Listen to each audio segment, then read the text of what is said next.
बिस्मिल्लाहिर्रहमानिर्रहीम। टेस्टी। जी हाँ, Muharram special recipes में आज हम बनाएंगे बहुत ही टेस्टी मीठी टिक्कियाँ। आजकल के मॉडर्न बच्चे तो इसे भी कुकीज़ ही कहते हैं। आप देख सकते हैं ये इस कदर खस्ता और नरम है कि 2 उंगलियों से आसानी से टूट रही हैं। और आज हम इन्हें उन अज्जा से बनाएंगे जो हर घर में आसानी से दस्तयाब होते हैं और हर वक्त दस्तयाब होते हैं। तो चलें अपना टाइम ज़ाया किए बगैर अपनी रेसिपी स्टार्ट करते हैं।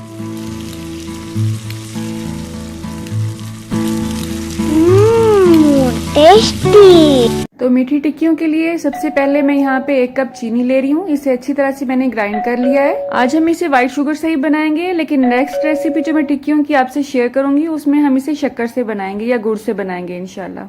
अब हम अपने बाउल पे छलनी रखेंगे और उसमें ऐड करेंगे आधा कप सूजी और मैदा आप जब भी यूज करें तो उसे छान लिया करें। एक तो इसमें हवा की क्रॉसिंग हो जाती है जिससे इसका रिजल्ट बहुत अच्छा हो जाता है, और दूसरी बात अगर हमें कोई शक है कि ये साफ नहीं है तो वो शक भी दूर हो जाता है और ये मुकम्मल तौर पे साफ हो जाती हैं। अब हम इसमें ऐड करेंगे आधा कप गेहूं का आटा, और ये वही गेहूं या गंदुम का आटा है जिससे हर घर में रोटी बनती है। एक और बात, यहाँ पे मैं मेजरिंग कप्स यूज कर रही हूँ, लेकिन हर घर में ये मेजरिंग कप नहीं होते हैं, इसलिए आप इन अज्जा का अंदाजा लगाने के लिए आम जो चाय का कप होता है जिसके साथ पिर्च होती है यूजुअली, आप वो यूज कर सकते हैं। अब हमने इसमें ऐड कर दिया है 1 कप मैदा। इसे भी हम अच्छी तरह से छान लेंगे। मैं आपको मेजरिंग कप और आम कप के बारे में बता रही थी, तो जहाँ तक मेरा तजुर्बा है, जो आम कप चाय वाला होता है जिसके साथ हम पिर्च इस्तेमाल करते हैं उसका साइज और मेजरिंग कप का साइज एक जितना ही होता है। लेकिन जो चाय वाला मग है या कॉफी वाला मग है, आपने वो नहीं लेना, वो बड़े साइज का होता है। अब हम इसमें ऐड करेंगे आधा कप मलाई, और इसे पहले हम अच्छी तरह से फेंट लेंगे और उसके बाद इसमें ऐड करेंगे। लेकिन अगर आप किसी ऐसे एरिया में रहते हैं जहाँ पे ये मलाई अवेलेबल नहीं है तो इसकी जगह पे आप क्रीम भी डाल सकते हैं। अब हम इसमें ऐड करेंगे देसी घी, और ये 3 खाने की चम्मच मैं इसमें ले रही हूँ। आप देसी घी की जगह पे आम घी भी ले सकते हैं या कुकिंग ऑयल भी यूज कर सकते हैं। इसके अलावा हम इसमें ऐड करेंगे 1 अदद अंडा, और ये दरमियाने साइज का अंडा लिया है मैंने यहाँ पे। और इस अंडे की स्मेल को खत्म करने के लिए इसमें हम इलायची पाउडर ऐड करेंगे, और ये दरमियाने साइज का चम्मच है, आप देख सकते हैं, और ये हाफ चम्मच मैंने इसमें लिया है। अब हम इन तमाम अज्जा को स्पैचुला की मदद से या किसी भी चम्मच की मदद से अच्छी तरह से मिक्स कर लेंगे, और उसके बाद मिक्सिंग का जो काम है वो हम अपने हाथ की मदद से करेंगे। आप देख सकते हैं बाउल के साथ मैंने दूध रखा है, और इसका मकसद ये है कि अगर मुझे जरूरत महसूस होगी तो इसमें मैं दूध ऐड करूंगी, वरना नहीं करूंगी। जिस तरह से हम रोटी बनाने के लिए आटा गूंथते हैं बिल्कुल वही कंसिस्टेंसी हमने इसकी रखनी है, ना ही तो बहुत ज्यादा पतला होगा और ना ही बहुत ज्यादा सख्त होगा। एक और बात, अगर इसमें दूध ऐड किए बगैर ही आपका आटा बहुत ज्यादा पतला हो तो इसमें थोड़ा थोड़ा सा करके मैदा ऐड कर लें, 1-1, 2-2 चम्मच करके, बस इससे ज्यादा नहीं। लेकिन ये बात भी आपके जहन में हो कि इस आटे को हम गूंदने के बाद थोड़ा सा रेस्ट देंगे और उसके बाद भी ये थोड़ा सा सख्त हो जाता है, और इसमें कोई भी दूध हमने ऐड नहीं किया है और बिल्कुल परफेक्ट इसकी डो रेडी हुई है। अब हम इसे किसी भी बॉक्स में शिफ्ट कर देंगे और फ्रीजर में रख देंगे कम से कम 20 से 25 मिनट के लिए। और अगर आप इसे फ्रिज में रखना चाहते हैं तो जाहिर है फिर आपको 30 से 40 मिनट सब्र करना पड़ेगा। 25 मिनट के बाद मैंने डो को जब निकाला है तो आप देख सकते हैं ये मजीद सख्त हो चुकी है। अब हम इसे टिक्कियों की शेप में लाएंगे, उसके लिए हमें मैदा चाहिए, और इसके अलावा हमें चाहिए होगा थोड़ा सा कुकिंग ऑयल जिसकी मदद से हम अपनी ट्रे को ग्रीस कर सकें। अब जिस ट्रे में या प्लेट में आपने कुकीज को या टिक्कियों को बना के रखना है उस पर ऑयल लगाएं और उसे अच्छी तरह से ऑयली कर लें।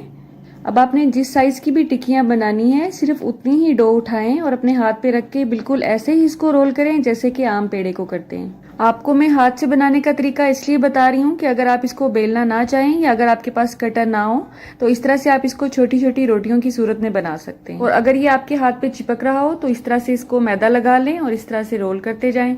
आपने इसको बहुत ज्यादा पतला भी नहीं रखना है और बहुत ज्यादा मोटा भी नहीं रखना है, बिल्कुल दरमियाने साइज का रखना है। अब या तो इसी तरह से सारी टिक्कियों को हाथ से ही रोल करते जाएं, या अगर आप चाहते हैं तो आप रोटियों को बेल लें जैसे कि आम रोटी को बेलते हैं, और इस तरह से बहुत सारे कटर आजकल मार्केट में अवेलेबल हैं, वो ले लें और उससे इसकी कटिंग करते जाएं। अब आपने मीठी टिक्कियों को फ्राई करने के लिए कोई भी पकौड़ों वाला बचा हुआ ऑयल यूज नहीं करना है, नहीं तो इसका टेस्ट बिल्कुल भी अच्छा नहीं आएगा। आप देख सकते हैं इस तरह से मैंने इन्हें डिफरेंट शेप्स में काटा है, कुछ को बेल के काटा है और कुछ को हाथ से इस शेप से बनाया है। अगर ये आपको ज्यादा पतली लग रही हूँ बेलने के बाद भी तो आप इसे 5 से 10 मिनट के लिए फ्रिज में रख दें और उसके बाद इसको फ्राई कर लें। आप इसको इसी तरह से लेयर्स में शॉपर लगा लगा के फ्रीज भी कर सकते हैं। जब आपका मूड हो फ्राई करने का, इसको 10 से 15 मिनट के लिए फ्रीजर से बाहर निकाल के रखें और उसके बाद इसको ताज़ा ताज़ा ही फ्राई कर लें। अब जो ऑयल हम यूज कर रहे हैं फ्राई करने के लिए उसको गर्म होना चाहिए और इसको मैंने मीडियम आंच पे गर्म किया है। और अगर आप टिक्कियों को ठंडे ऑयल में ही फ्राई करने के लिए डाल देंगे तो भी इसका अच्छा रिजल्ट नहीं आएगा, और अगर ऑयल बहुत ज्यादा गर्म होगा तो भी ये ऊपर से जल जाएंगी और अंदर से कच्ची रहेंगी। ये एक बेचारी ने डर के मारे ऑयल में जाने से इनकार कर दिया है, लेकिन हम इसे छोड़ेंगे नहीं, इसको ऑयल में डाल देंगे। आप देख सकते हैं जब हमने टिक्कियां ऑयल में डाली थी तो ये नीचे पैंदे में बैठ रही थी और अब ये स्लो स्लो सबकी सब ऊपर तैरना शुरू हो गई हैं। अब चूल्हे की आंच को मैंने मीडियम से स्लो पे कर दिया है। अब इनको जल्दी से हमने टर्न नहीं करना है, बल्कि हल्का हल्का सा ऑयल उठा के इसके ऊपर डालना है ताकि ये ऊपर से भी हल्की हल्की सी पकना शुरू हो जाए। जब ये टिक्कियां नीचे से अच्छा सा कलर ले लेंगी उसके बाद हम इसे टर्न करेंगे, वरना अगर आप इसे जल्दी से उलट पुलट करेंगे तो ये टूट जाएंगी। आप देख सकते हैं टिक्कियों ने बहुत अच्छा सा कलर लेना शुरू कर दिया है। अब हम इसे टर्न करेंगे और दोनों तरफ से अच्छा सा कलर आने तक इन्हें फ्राई करेंगे। आज की ये रेसिपी बहुत ही सिंपल टिक्कियों की थी, और आजकल क्योंकि हमारे एरिया में बहुत ज्यादा गर्मी है इसलिए मैं इसमें तिल वगैरह या कोकोनट वगैरह कुछ भी ऐड नहीं करना चाहती थी, इसलिए मैंने इसे बहुत ही सिंपल तरीके से बनाया है। क्योंकि तिल और कोकोनट पाउडर वगैरह की तासीर भी गर्म होती है, और गर्मी में अगर आप गर्म चीज खाएंगे तो उसका असर भी ठीक नहीं होगा हमारी सेहत के लिए। लेकिन जैसे ही सर्दियां आएंगी आपसे मैं डिफरेंट वैरायटी में टिक्कियों की रेसिपी शेयर करूंगी इंशाल्लाह, जिसमें हम डिफरेंट ड्राई फ्रूट्स को भी यूज करेंगे और उसे मजीद हेल्दी और टेस्टी बनाएंगे। आप देख सकते हैं टिक्कियों ने बहुत अच्छा सा कलर ले लिया है दोनों तरफ से। अब हम इसे पेपर टॉवल पे या किसी भी न्यूज़पेपर वगैरह पे निकाल लेंगे बाहर, ताकि इसमें जो भी एक्स्ट्रा ऑयल रह गया है वो उसमें जज़ब हो जाए। आप मेरी ये रेसिपी जरूर ट्राई कीजिएगा और बताइएगा कि आपकी टिक्कियों का रिजल्ट कैसा आया है। इन टिक्कियों का रिजल्ट मैं आपको पहले भी दिखा चुकी हूँ और आप अब दोबारा भी देख सकते हैं। ये बहुत ही खस्ता बनी है, बहुत ही सॉफ्ट है। समटाइम ऐसा होता है कि क्रिस्पी तो बनती हैं लेकिन सख्त होती हैं ये, लेकिन ये बिल्कुल भी सख्त नहीं है। और मेरे साथ साथ अरीबा नूर से भी सब्र नहीं हो रहा है, वो भी जल्दी से इसे खा रही है। अल्लाह आप सबका दस्तरखान सजाए रखे और हम सबको सेहत और ईमान का रिज़्क अता फरमाए। मेरी नेक्स्ट वीडियो तक अल्लाह हाफ़िज़। बिस्मिल्लाहिर्रहमानिर्रहीम।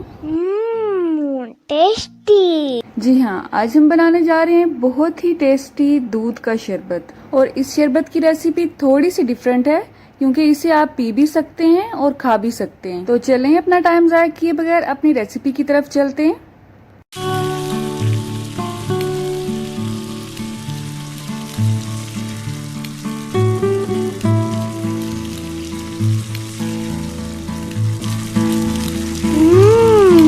टेस्टी। तो पीने से पहले इसमें जो खाने की चीजें हैं उसका इंतजाम हम पहले करेंगे। मेरा मतलब है इसमें जो हमने जेली ऐड करनी है उसको हम पहले बनाएंगे, क्योंकि जेली को सेट होने में कम से कम 1.5 से 2 घंटे लग जाते हैं। उसके लिए हमने अपने पैन में लिए हैं 2 कप पानी। ये कोई खास रेसिपी नहीं है, ये जो डब्बे पे रेसिपी लिखी होती है आपने उसके मुताबिक ही इसको बना लेना है। जैसे ही पानी में एक उबाल आएगा जेली का पैकेट इसमें ऐड कर देंगे।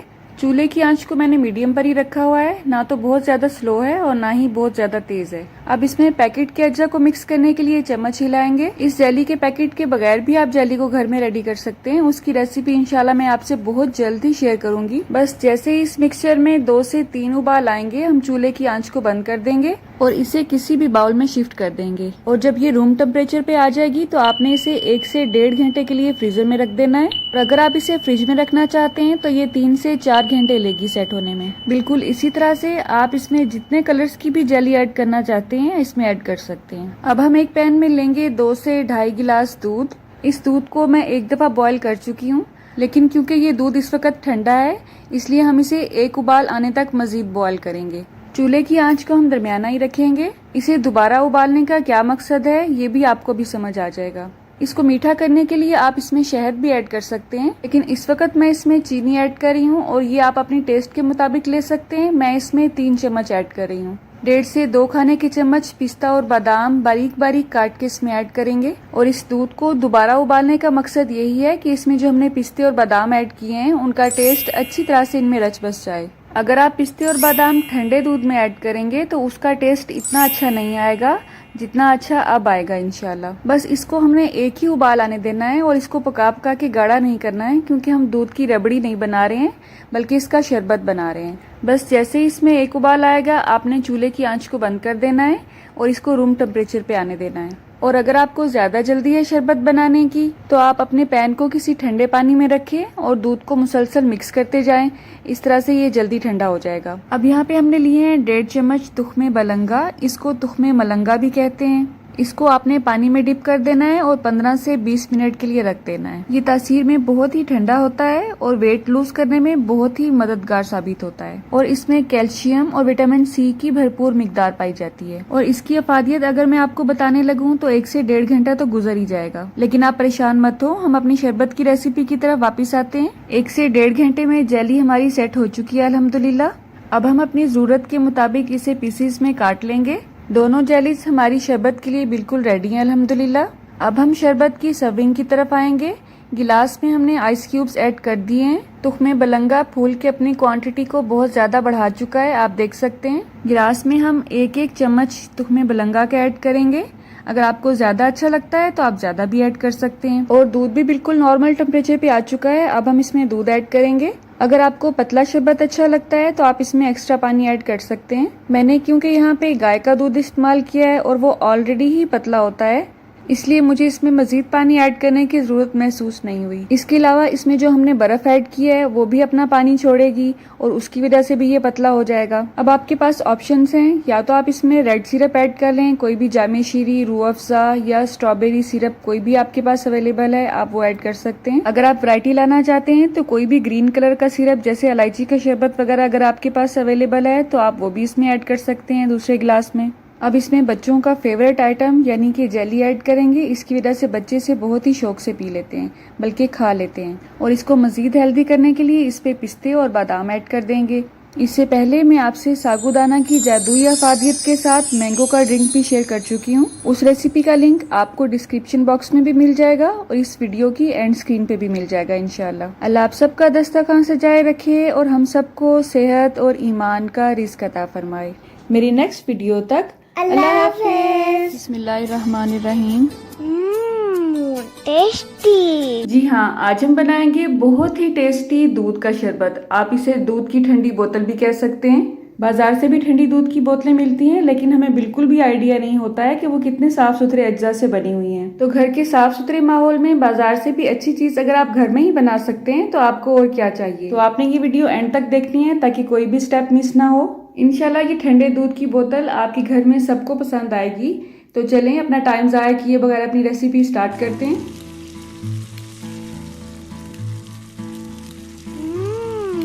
टेस्टी। तो यहाँ पे किसी भी बर्तन में आपने दूध लेना है और ये मैं 1.5 किलो दूध ले रही हूँ। जो दूध मैं यूज कर रही हूँ वो ऑलरेडी उबला हुआ है। अगर आप कच्चा दूध इस्तेमाल कर रहे हैं तो आपने उसे अच्छी तरह से बॉईल कर लेना है। और दूध बॉईल होने के बाद आपने चूल्हे की आंच को स्लो करके उसे 5 से 7 मिनट तक पकने देना है। अब हम इसमें चीनी ऐड करेंगे और चीनी आपने अपने टेस्ट के हिसाब से लेनी है। अगर आपके घर में ज्यादा चीनी पसंद की जाती है तो आप ज्यादा शुगर ऐड कर दें। हमारे घर में मीठा क्योंकि कम पसंद किया जाता है, इसलिए मैंने इसमें 4 से 5 खाने के चम्मच के हिसाब से चीनी ऐड की है। अब चीनी मिक्स करते हुए इसमें 1 से 2 उबाल मजीद आने देंगे। असल में ये दूध आप जितना पकाएंगे ये उतना ही टेस्टी बनेगा। उसके बाद हम इसमें बादाम ऐड करेंगे। आप चाहें तो इसमें अपनी पसंद के कोई भी ड्राई फ्रूट्स ऐड कर सकते हैं और इनको बारीक बारीक काट के आपने ऐड करना है, ठीक है। आप इसमें पिस्ता, काजू भी ऐड कर सकते हैं, 4 मगज भी ऐड कर सकते हैं। अब इसे हमने दरमियानी आंच पे 1 से 2 उबाल आने देना है और इसी दौरान हम आधा कप पानी लेंगे और उसमें ऐड करेंगे 1 चम्मच तुख्मे बलंगा। और इसके बहुत सारे नाम हैं और इसको मैजिकल सीड भी कहा जाता है।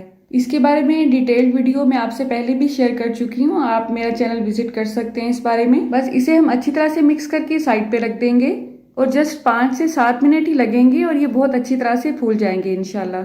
इसके साथ ही हम मजीद पानी लेंगे 1/4 कप और उसमें मिक्स करेंगे 1 चम्मच कॉर्नफ्लावर जिसको कॉर्न स्टार्च भी कहा जाता है। और इसे पानी में इतना मिक्स करेंगे कि इसमें कोई भी गुठली बाकी ना रहे, ठीक है। मिक्स करने के बाद इसे भी हम साइड पे रख देंगे। दूध को हमने फेंट के बहुत अच्छी तरह से बॉईल किया है और अल्हम्दुलिल्लाह ये अभी से ही बहुत टेस्टी लग रहा है। अगर आप चाहें तो इसमें इलायची पाउडर भी ऐड कर सकते हैं, लेकिन मैंने इसमें इलायची पाउडर नहीं ऐड किया है। उसकी वजह भी आपको एंड पे पता चल जाएगी। अब टेस्ट के साथ साथ इसको खूबसूरत बनाने के लिए हम ये काम करेंगे कि इसमें फूड कलर ऐड करेंगे। और फूड कलर आपने बहुत अच्छी कंपनी का सिलेक्ट करना है। खुला कलर आपने बिल्कुल भी नहीं लेना है क्योंकि उसमें टेस्ट होता है जिसकी वजह से आपकी सारी रेसिपी खराब हो जाएगी। लेकिन ये कलर बिल्कुल ऑप्शनल है, अगर आप चाहें तो इसे स्किप भी कर सकते हैं। देखने में ये कलर आपको ब्राउन लग रहा है, लेकिन ये ग्रीन कलर है और ग्रीन कलर मैंने अगस्त के हिसाब से सिलेक्ट किया है। तो अगर आपको ये रेसिपी पसंद आ रही है तो वीडियो को अभी से लाइक कर दें। कलर ऐड करने के बाद इसे अच्छी तरह से हम मिक्स करेंगे और उसके बाद कॉर्नफ्लोर का जो मिक्सचर हमने रेडी किया था थोड़ा थोड़ा सा करके वो ऐड करते जाएंगे और मिक्स करते जाएंगे। आप जितना गाढ़ा इसे रखना चाहते हैं आप उतना कॉर्नफ्लोर इसमें ऐड कर सकते हैं। मैं क्योंकि इसे बहुत ज़्यादा गाढ़ा नहीं रखना चाह रही हूँ, इसलिए 1.5 किलो के हिसाब से 1 चम्मच कॉर्नफ्लोर का इसमें परफेक्ट है। बस इसके बाद फेंटते हुए हम इसे 1 से 2 मिनट के लिए मज़ीद पकाएंगे और चूल्हे की आंच को बंद कर देंगे। अब बिल्कुल एंड पे चूल्हा बंद करने के बाद मैं इसमें एसेंस ऐड करूँगी, इलायची एसेंस। अगर आपके पास ये अवेलेबल नहीं है तो रेसिपी के स्टार्ट में ही आप इसमें इलायची पाउडर ऐड कर सकते हैं, ठीक है। अब बेहतर यही है कि दूध को आप रूम टेम्परेचर पे पहले ठंडा कर लें और उसके बाद फ्रीज़र में रख दें, लेकिन मुझे क्योंकि थोड़ी सी जल्दी थी इसलिए मैंने इसमें बर्फ़ डाल के इसको अच्छी तरह से ठंडा कर लिया है। अब जो सीड्स हमने भिगो के रखे थे अल्हम्दुलिल्लाह वो बहुत अच्छी तरह से फूल चुके हैं, वो भी इसमें ऐड कर देंगे और इसे अच्छी तरह से मिक्स कर लेंगे। अब सर्विंग के लिए अगर आपके पास इस तरह की बोतलें नहीं हैं तो आपने परेशान नहीं होना है, आप इसे सिंपल ग्लासेस में भी ऐड करके सर्व कर सकते हैं। अब इसे बोतलों में डालने के लिए मैं इसे जग में शिफ्ट करूंगी ताकि किसी मुश्किल के बगैर मैं इसे बोतल में शिफ्ट कर सकूं।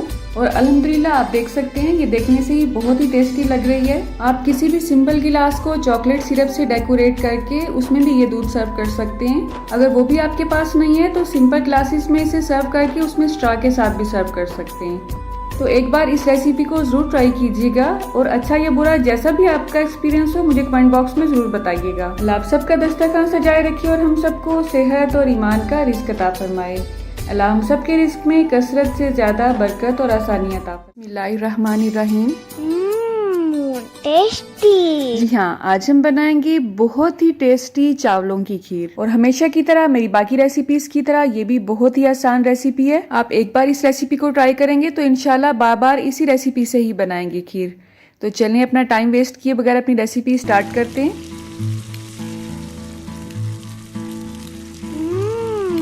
टेस्टी। जी तो यहाँ पे हम दूध लेंगे 1.5 किलो। मैं ये रेसिपी 1.5 किलो दूध से बना रही हूँ। अगर आप ज़्यादा या कम बनाना चाहें तो उस हिसाब से इंग्रेडिएंट्स को कम ज़्यादा कर सकते हैं। अब इसमें ऐड किया है 1/4 चम्मच के हिसाब से इलायची पाउडर। दूध क्योंकि हमने कच्चा लिया था इसलिए हम दूध को 1 से 2 उबाल आने देंगे। बाज़ रेसिपीज़ में चावलों की खीर में चावलों को उबालने के बाद ऐड किया जाता है, लेकिन हम इसे कच्चे चावलों से ही रेडी करेंगे। इसका टेस्ट बहुत ही अच्छा आता है। उसके लिए हमने आधा कप चावल को अच्छी तरह धोने के बाद भिगो दिया है। अब हम इसे हाथ से मसल मसल के तोड़ लेंगे। बाज़ लोग खीर के लिए टोटा चावल इस्तेमाल करते हैं, लेकिन वो हर घर में अवेलेबल नहीं होते हैं, तो परेशानी की कोई बात नहीं है। आप आम बासमती राइस से भी ये रेसिपी रेडी कर सकते हैं। अब हमने इसका एक्स्ट्रा पानी निकाल दिया है। दूध को 1 से 2 उबाल आ चुके हैं। चावलों को हमने दूध में ऐड कर दिया है। अच्छा, इस खीर की रेसिपी इसलिए भी आसान है कि जब तक इसमें चावल गलते नहीं हैं और गाढ़ी नहीं होती है खीर, ये नीचे से लगती नहीं है। तो आप इसकी आंच को स्लो करके घर के बाकी काम कर सकते हैं। जैसे ही खीर गाढ़ी होगी, चावल इसमें गल जाएंगे तो हम इसमें चीनी ऐड करेंगे। यहाँ पे मैंने 1/4 कप के हिसाब से चीनी ऐड की है। हमारे घर में क्योंकि कम मीठा इस्तेमाल किया जाता है, तो आप अगर ज़्यादा इस्तेमाल करते हैं मीठा तो आप इसकी क्वांटिटी को बढ़ा सकते हैं, ठीक है। तो मीठा चेक करने के लिए आप इसे थोड़ा सा चख भी सकते हैं, आपको कोई कुछ भी नहीं कहेगा। और अल्हम्दुलिल्लाह मुझे यहाँ पे इसका मीठा बिल्कुल परफेक्ट लगा है। 20 से 25 मिनट लगे हैं। स्लो से दरमियानी आँच पे हमने इसे पकाया है। खीर हमारी काफ़ी हद तक गाढ़ी हो चुकी है। आपने इसे बहुत ज़्यादा थिक नहीं करना है, ये रनी कंडीशन में ही होनी चाहिए, क्योंकि जब ये ठंडी हो जाएगी तो ये मज़ीद गाढ़ी हो जाएगी। एक बार जब इसमें चीनी ऐड की जाती है तो खीर थोड़ी सी पतली होती है, क्योंकि चीनी अपना पानी रिलीज करती है। तो चीनी ऐड करने के बाद आपने इसे इसके हाल पे नहीं छोड़ना है, बल्कि चम्मच मुसलसल हिलाते जाना है। तो आप देख सकते हैं इसको मैं किस अंदाज से हिला रही हूँ। आप समझे इसमें एक तरह का घोटा लगाया जा रहा है। चीनी ऐड करने के बाद खीर के नीचे से जलने के चांसेस ज़्यादा होते हैं, तो आपने इसमें मुसलसल चम्मच हिलाते जाना है। चीनी ऐड करने के बाद जब तक इसमें चीनी ऐड नहीं होती है चावल दूध में पकते रहते हैं, वो नीचे से जलते नहीं है स्लो आंच पे। लेकिन जब चीनी ऐड की जाती है तो स्लो आंच पे भी खीर जल सकती है। ये छोटे छोटे पॉइंट्स आपने जहन में रखने हैं, वरना अगर खीर नीचे से जल जाएगी तो आपकी सारी मेहनत ज़ाया हो जाएगी, क्योंकि इसके नीचे लगने की स्मेल पूरी खीर में फैल जाती है, जो बिल्कुल भी अच्छी नहीं लगती है। आप देख सकते हैं अल्हम्दुलिल्लाह खीर गाढ़ी हो चुकी है, लेकिन ये अभी भी रनी कंडीशन में है, तो हमने इसे इसी कंसिस्टेंसी में रखना है। अब हम चूल्हे की आंच को बंद कर देंगे और इसे रूम टेम्परेचर पे ही ठंडा होने देंगे। अगर आप चाहें तो चूल्हा बंद करने के बाद इसमें रूह केवड़ा के चंद कतरे भी ऐड कर सकते हैं। बहुत कम लोग ऐसे होते हैं जिन्हें रूह केवड़ा की स्मेल अच्छी नहीं लगती है, तो आप इसे स्किप भी कर सकते हैं। ये पॉइंट भी आपने जहन में रखना है कि रूह केवड़ा आपने हमेशा चूल्हा बंद करने के बाद ऐड करना है, वरना इसकी खुशबू के साथ साथ इसकी कड़वाहट भी इसमें आने लगती है। ठीक है, अल्लाह आप सबका दस्तरखान सजाए रखे और हम सबको सेहत और ईमान का रिज़्क अता फरमाए। अल्लाह हम सब के रिस्क में कसरत, बरकत और आसानी अता फरमाए। रुके रुके सुने, जाने से पहले वीडियो को लाइक कर दें, अच्छी लगी तो शेयर कर दें और सब्सक्राइब करने के बाद बेल का आइकन भी जरूर प्रेस करें। जज़ाकल्लाह। मेरी नेक्स्ट वीडियो तक अल्लाह हाफिज।